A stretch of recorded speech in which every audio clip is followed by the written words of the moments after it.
Our newsroom's been flooded with calls and emails about an apartment building in Southampton. Back in late November, the first floor flooded, and tenants are still picking up the pieces. Western Mass News reporter Paris Dunford is getting answers from the management company on what's being done to help these residents get back on their feet. On November 30th, Timothy English Jr. was doing his dishes when he noticed water coming from the hallway into his Southampton Meadows apartment. I opened my door and it took me right off my feet. Now, residents say the water main break started here and ended up flooding all the apartments here on the first floor. English's unit was right across the hall. He says there was more than 3 inches of water in his apartment. When it happened, all residents were moved to hotels while management assessed the situation. Shut down the building completely. We turned off the heat, turned off the water, turned off the electricity.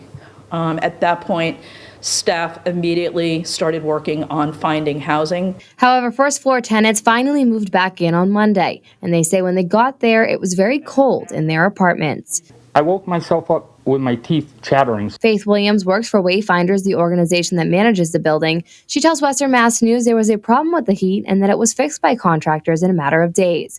But English says when he got back into his apartment, half of his stuff was still gone, and the other half he's concerned is at risk for growing mold. It was like a Petri dish in here. As things are unpacked, we will be doing inspections, we'll document it, we'll take pictures of it, and we'll do an assessment. Those who live in Southampton Meadows are either disabled or elderly. English says both he and other residents have really suffered from this experience, affecting both their finances and their mental health. I had to go out and buy new clothes. Everyone's having a hard time. The day they told us we had to move in, we didn't have blankets, we didn't have a pillow, nothing. But those managing the building say they are doing the best they can to get everything back to normal for residents. It's just incredibly stressful and difficult, and our major focus has been on the people and making sure that they had food and shelter and getting them back to their homes as quickly as we possibly could. Reporting in Southampton, Paris Dunford for Western Mass News.